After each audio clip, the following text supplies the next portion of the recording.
Okay, so the first video for this week, we talked about Aquinas and his 5 arguments for the existence of God. Now we're going to switch. We're going to actually jump forward about 600 years in time and talk about David Hume again because he makes some criticisms of these arguments. And the reason I wanted to have you read these 2 things is that it gives you a really good sense of how metaphysical and epistemological questions are often intertwined in the sense of when we argue about things that we can't directly see, which is what every sort of metaphysical issue is about things. What are things really? What do things truly are? What are they behind their appearances? Things like that. We're arguing about stuff that we can't know directly. So that's also an epistemological problem, or a problem of how do we know things. And that's really what this combination of issues here, arguments for the existence of God and questions about them, we're looking at how sort of metaphysics and epistemology are often related. So questions of how you know things, how can you say that you know something, that's an epistemological issue or a knowledge question. But what you're talking about is a metaphysical or a thing that exists or you think really exists or doesn't exist. So that's kind of the general point of this. But also, I just think they're interesting. In an intro to philosophy course, you got to talk about existence for God arguments. Just otherwise, it's no fun. So that's what we're doing. So this week we're going to talk about Hume's dialogues concerning natural religion, and as you can guess, Hume is going to have something more of a skeptical viewpoint on these arguments. But nicely, what he does too is he directly addresses 3 of Aquinas' arguments in particular. He doesn't necessarily call them the same thing or use exactly the same terms that Aquinas does, but he's arguing them. And those 5 arguments that Aquinas gave were very influential, were often repeated. Most of the major philosophers who followed after, who would argue for the existence of God, would use some version of those in one way or another. There are others out there. Of course, you can probably search the internet and find plenty of arguments for the existence of God, even people classifying them and things like that. But a majority of them are going to fall into those five characters, five versions of them.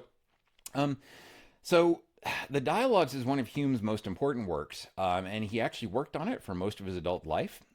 He left instructions for it to be published after his death, which tells you something about how sensitive he knew it was going to be. And I say sensitive because when Hume was writing, atheism was not a huge thing. In fact, one of the characters that we're going to have here, named Cleanthes, is a scientific believer in the existence of God. And so the sort of fashionable thing to be, if you were part of the intelligentsia at the time or part of the scientific movement, was not to be an atheist at all, but it was to be a believer in an intelligent designer. And we're going to talk about that in a little more detail here. But belief in God was still totally widespread, and it was seen as a little bit dangerous to call yourself an outright atheist. But that's what Hume was, at least in some way. And we're going to end on that question of was he maybe an atheist, or was he just careful about what he said he knew? So that's kind of where we're left here. But so that's why he wanted this to be published after he was dead, because it was specifically arguing for a position that could easily and was immediately seen as a kind of atheist position. Now he's the only one, and one thing, I mean, we'll talk about this in a second, but it's not like he's saying all the other ideas are stupid. He actually ends with a point that says that he thinks that one of his opponents here actually has some really strong points that he doesn't entirely dismiss. He just disagrees with how well we can say that we know them to be true. He thinks they may be likely, but we just can't know them to be true. So we'll talk about that later.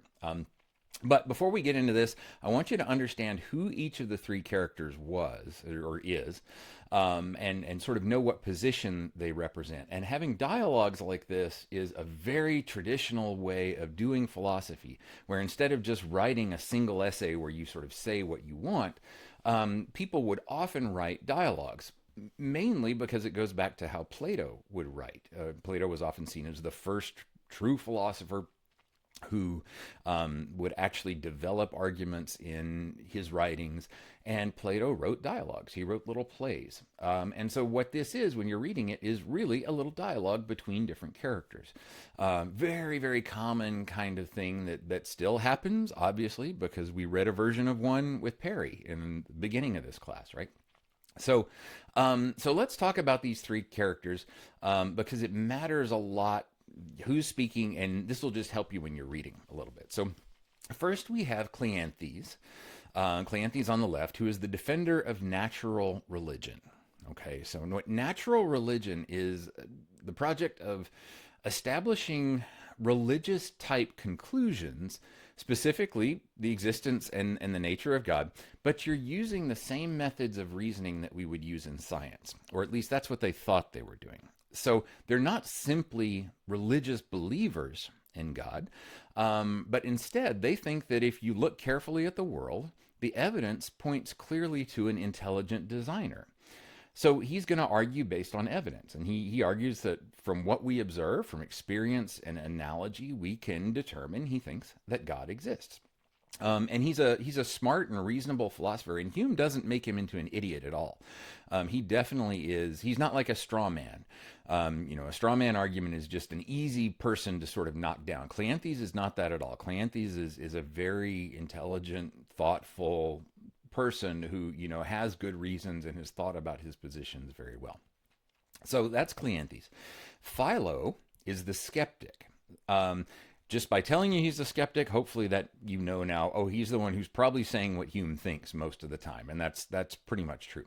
Now, he's the only one here who really pushes every argument, finds every weakness he can, raises objections to everything.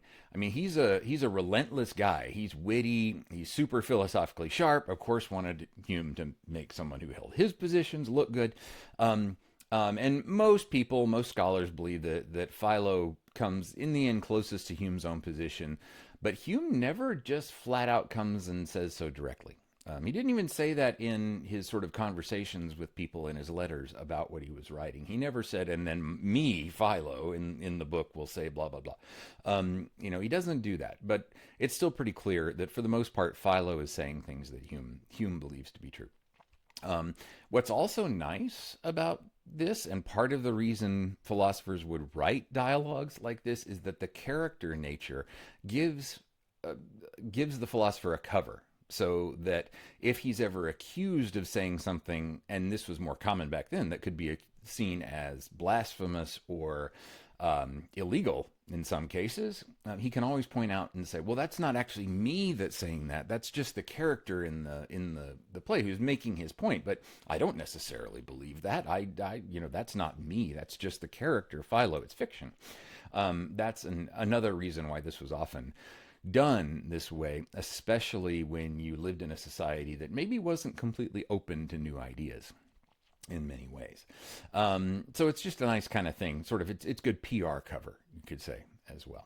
And so what's nice then is he can put really supposedly devastating things in Philo's mouth, but not have to sort of own them personally, you could say. Okay, so, but that's Philo. Philo, for all intents and purposes, Philo is Hume. Okay. Demea is the third character, and Demea is a very traditional believer.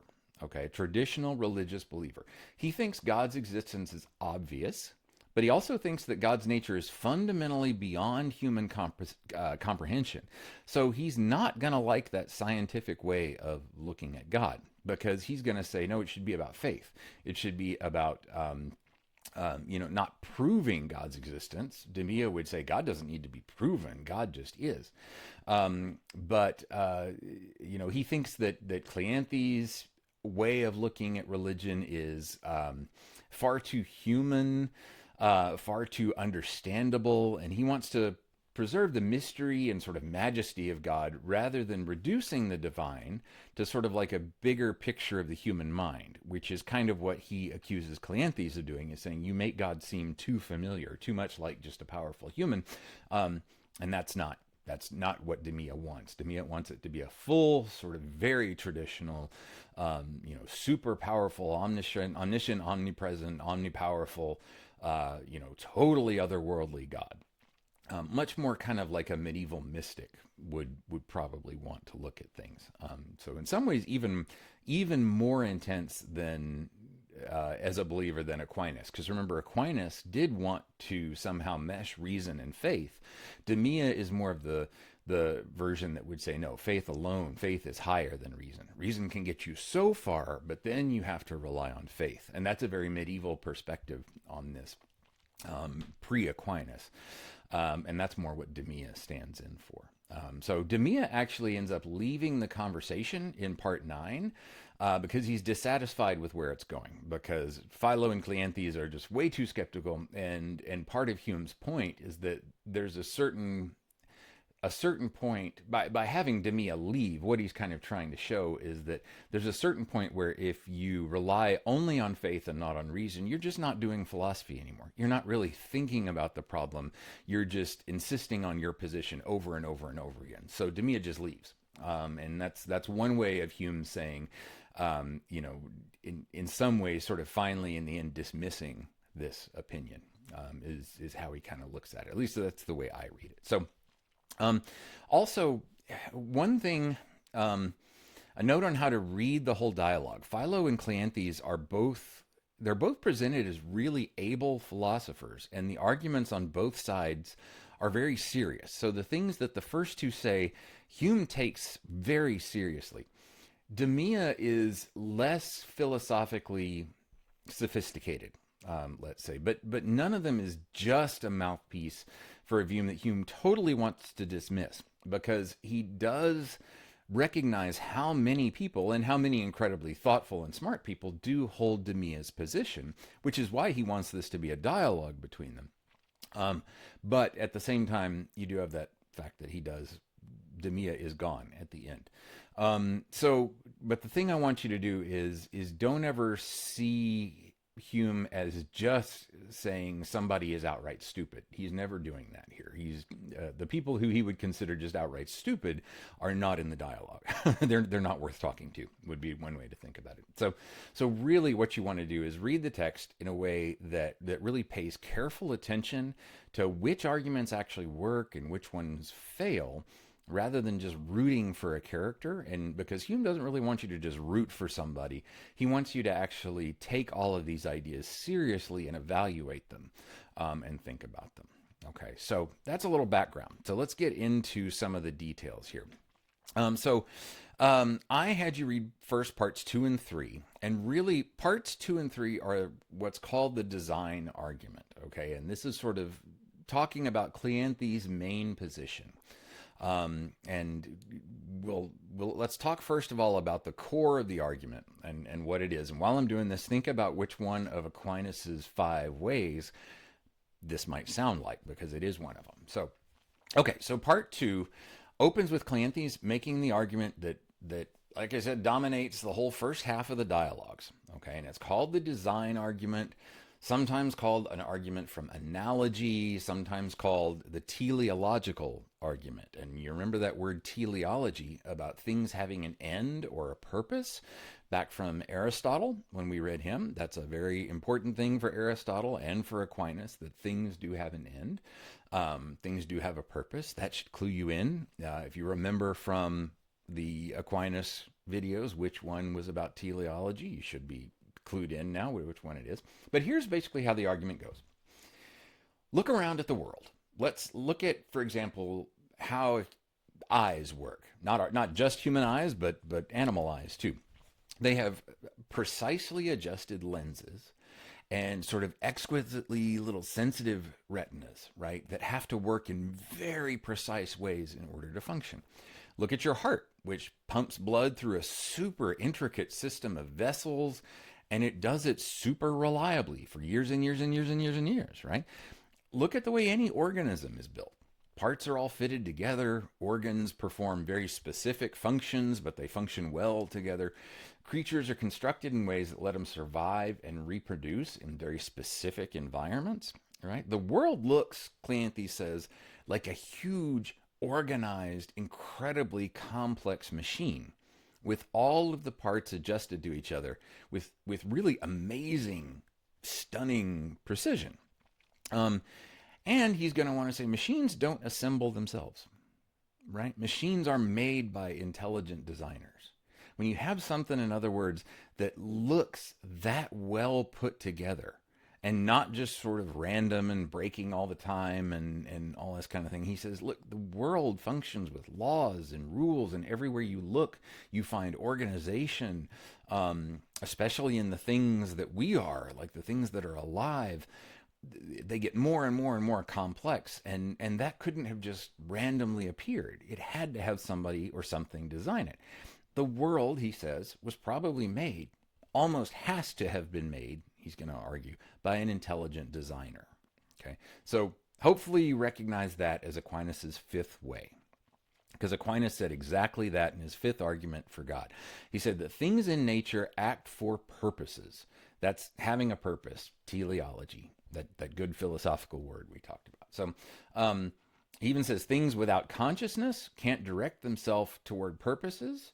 So there must be an intelligent governor directing all those parts of nature that aren't themselves aware, right? That can't control themselves. In other words, all those things in nature that are not human beings, where we are sort of organizing and designing our own lives and things like that, but all the stuff that we don't control, like how our bodies grow, how anything grows, how anything is organized and puts together and hangs together, that had to have a designer. Cleanthes is making basically that same argument. Okay, it's just a slightly different register. So Cleanthes is just saying the world resembles the products of human intelligence, so it probably has an intelligent cause. And so it's Aquinas' fifth argument for the existence of God. So that's really Cleanthes' main position. That, by the way, was also the position of most of the sort of natural philosophers at the time, which is what most people who would be considered scientists actually believed at the time. It was a very common idea. It's also sometimes called theism. A lot of the founders of America were theists. Benjamin Franklin, Thomas Jefferson were strong theists because they thought this was the most rational sort of understanding of how the world came about, the most rational understanding of religion. But anytime you hear about from the 17th or 18th century people being very rational, rationalism didn't mean that they were atheist or anti-God. It meant that they thought their God was much more like a sort of designer intelligence. That's kind of what theism was really about. Intelligent design. And like I think I mentioned last time, if you've ever heard that phrase intelligent design and have heard of people talking about the theory of intelligent design, especially in sort of culture war contexts where they want a sort of more religious viewpoint taught in schools, if they talk about intelligent design, this is what they're talking about. Natural philosophy of the sort of 17th, 18th century type. And there's still lots of people who try to make that argument today and argue for it. And actually, I mentioned the eye. The details of how precise and minute the eye can be, if you're interested in that, there are lots of people who want to argue evolution could not have come up with an eye, basically, that they're saying that's one place that evolution falls down. There are gaps that we don't have in the evolutionary record, so it's something that couldn't have come just from evolution. It had to have come from a designer designing it. Whether or not that's true, or there is good evidence, or they're misreading the evidence, I will leave up to you to go research. But it's out there. Okay, it's one of the ideas that's out there. So, so here's where it gets interesting then, because at this point, Philo's response ultimately isn't like a totally frontal attack on the conclusion. Okay. It's much more of a like surgical objection, and he draws directly on what Hume argued in the Inquiry. Okay, so this is going back to something we've already read. So remember what Hume said there about causal reasoning. He said we only know causes from experience, right?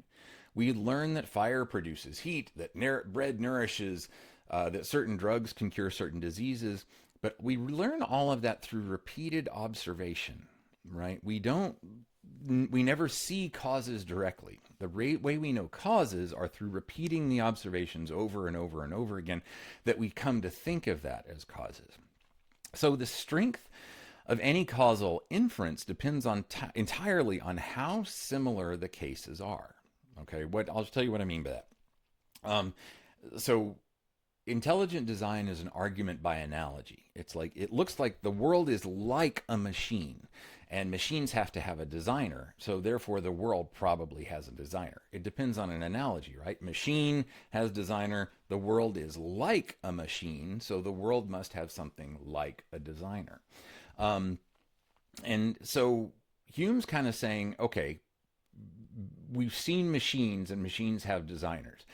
Can we make the analogy though? Does it really hold? So he says when we've seen the same kind of effect follow from the same kind of cause 1,000 times, we can draw an inference confidently. Like, right, we've seen plenty of machines and they always have a designer.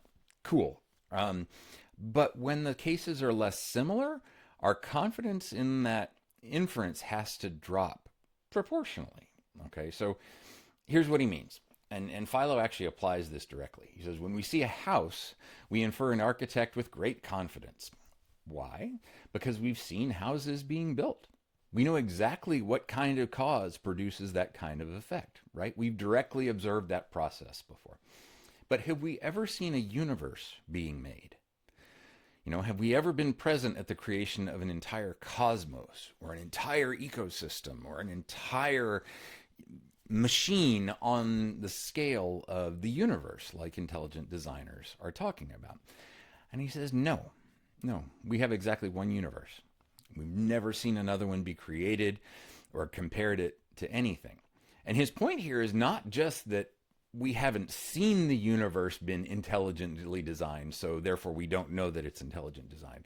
He's saying we've actually seen nothing like that, nothing even similar. In other words, he's trying to say that if the world really was like a machine, just like any other machine, then the analogy might hold. But what he's saying is those two things are vastly different. A pocket watch is not the entire cosmos. A pocket watch or a clock is not an entire evolutionary system or ecosystem or biological system. I know we're a little before evolution here, but he's saying more than just that we haven't seen the universe be created. He's saying we've seen nothing like that. So the analogy there doesn't hold. Okay. So check my notes and see if there was anything else I wanted to say.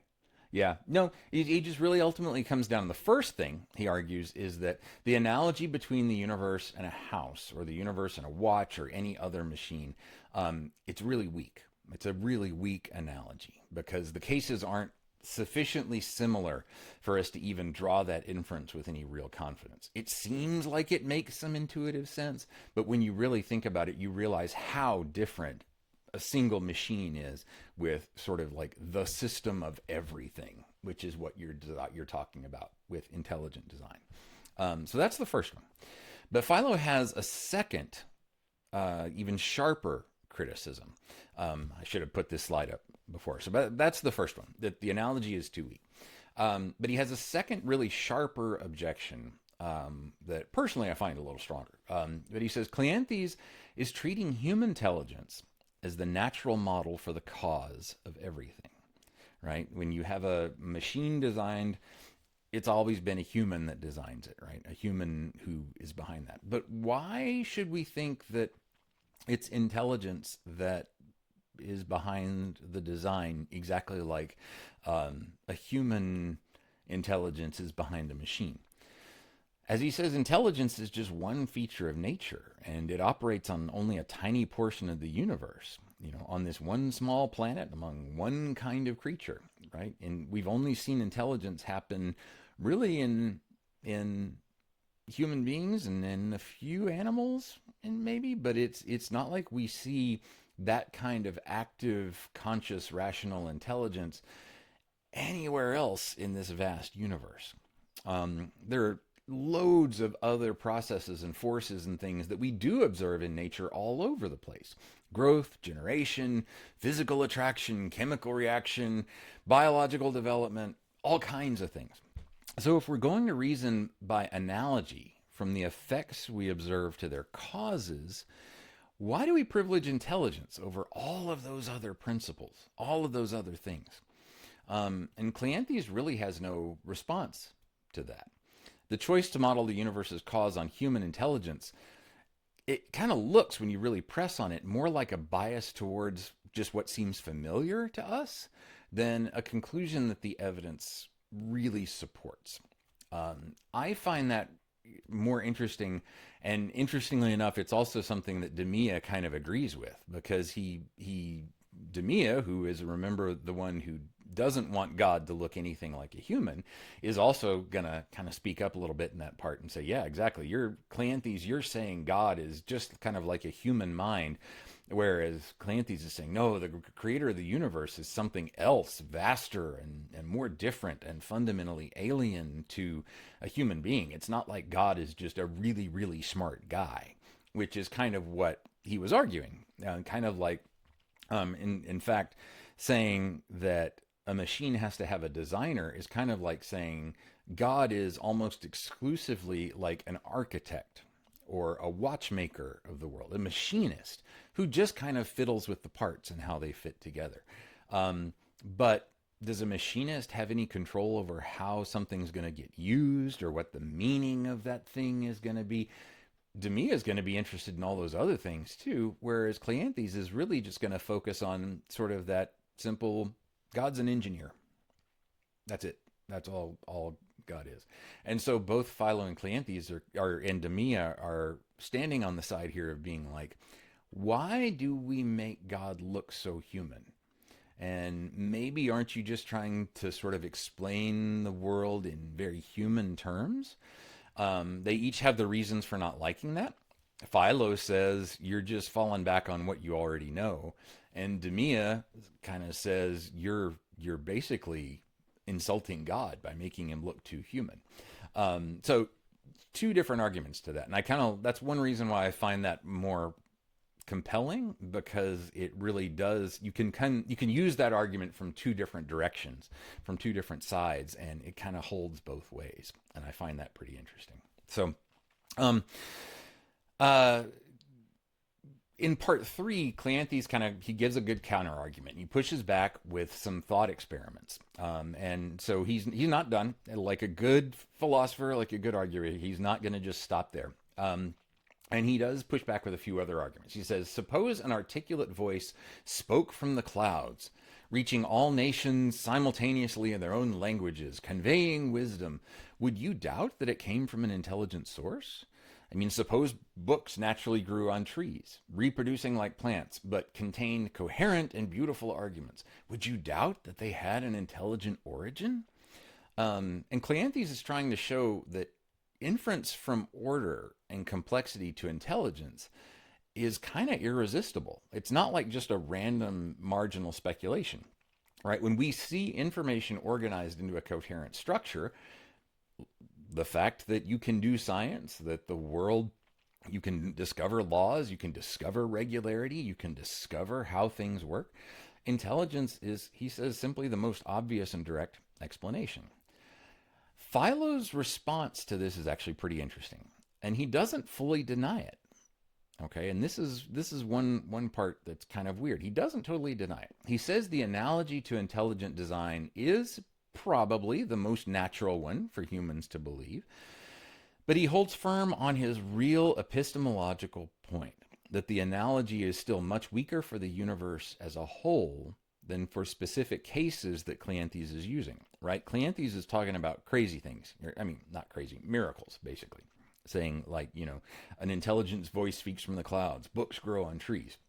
That's a weird point in which, okay, yeah, that makes it sound like the cosmos actually maybe does have a kind of human power behind it. Books and speech and things, those are human things. And so he's like, yeah, if that were the case, that's true, but we're not in that point. We're talking about vast forces with billions and billions of years and things like that. And so Philo, I mean, he even says, we know a great deal about how voices and books and houses are produced. But again, we don't know nothing about how universes as a whole are produced. So again, the gap in our knowledge there is enormous, and we can't paper it over with a confident inference. So he's going to come back to that point about causes, about how causes are always inferences. Causes are always things that we draw from experience. We never experience a cause itself. So we can never be too confident about saying we know what caused what, since we're always relying just on the things that we've experienced. And when we're talking about the universe as a whole, there's just no way to sort of compare that to anything, because it's so vastly different from anything that any human has ever experienced. So when you get done with parts 2 and 3, sort of the deepest lesson there, and the thing I want you to really think about and pay attention to from parts 2 and 3, Philo here is not directly coming out and saying there is no designer, right? He's not coming out and saying the universe does not have a designer, and I know that with the fact, as a fact, right? He does not say that. Instead, he's arguing that the evidence can't establish that there was one with any real confidence. He's not saying it is false that the universe had an intelligent designer. He's not saying that. What he's saying is that the evidence can't prove that there was one. Okay? In other words, he's not trying to prove a negative. He's not saying the opposite. As some atheists will say, is like the evidence shows that there is no God. That's not what Philo's doing. That's not what Philo's position is. Philo's position is just, when you claim that there's a God for X, Y, and Z reason, you actually don't really have good evidence for that in this case. It does not say we know that the conclusion is false. It says that we just don't have any evidence to support it. We might have feelings about it, but we don't have evidence to support it. And that is a very Hume kind of skepticism, because that's ultimately where Hume comes down as a skeptic. Not that causation doesn't exist. He's never going quite so far as to say, yes, causation is a lie. No, he's not saying that. What he's saying is we only have enough evidence to go so far with saying that we know that something caused something else. We're doing always induction. We're always gathering up what seems best based on the evidence we have. But that's not the same as saying we know for a fact that this caused this. We never know that. So, basically what it says is at some point we reach the point where we don't have sufficient grounds or sufficient evidence for this inference about God.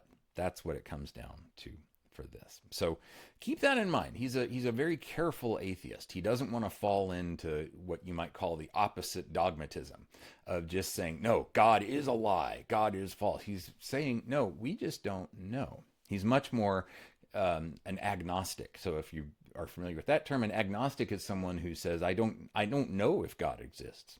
I'm not saying that there isn't one. I'm just saying I haven't seen the evidence for one. But I'm also not saying I am 100% confident that a God does not exist. Not saying that either. Okay, an important distinction, especially for Hume. Okay, so that's the first half of the readings.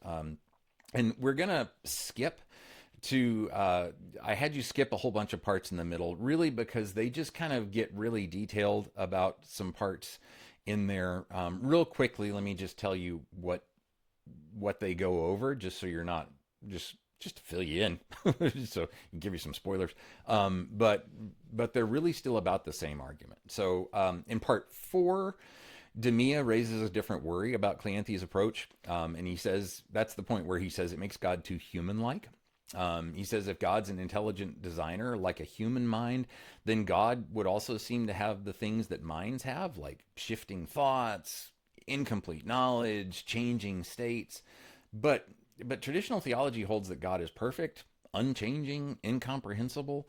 I mean, Cleanthes says in response that if God is so incomprehensible that nothing meaningful can be said about God at all, then, Cleanthes is the one who says, but if that's true, if it's true that God is so mysterious and incomprehensible that nothing meaningful can be said about him at all, isn't that basically indistinguishable from atheism? I mean, you say this thing exists, but then anytime you try to make some point about what it is, you're saying, oh, but it can never be understood. It can never be grasped. It's always beyond you. are you even saying anything exists anymore? You don't even know what you're saying exists. So Cleanthes's point there is kind of like, that's not, that's the same as atheism in effect. Interesting part, but not really super specific to one of Aquinas's arguments right now. So I like it. I find it interesting, but I didn't want to make you read it. It's also, these middle parts are kind of argued in a way that's very technical compared to the other bits. So I wanted to spare you a little bit of that. If you're interested in Hume or these kinds of arguments, by all means, please read it and see what you think. But it's harder. So then in parts 6 and 7, Philo comes up with a different alternative analogy. He tries to help him out. He says maybe the universe looks like an animal or plant more than it resembles a machine. Animals and plants do self-organize. They repair themselves. They develop from within. If the universe is more like an organism than a mechanism, like a machine, maybe its cause is something like biological generation rather than intelligent design.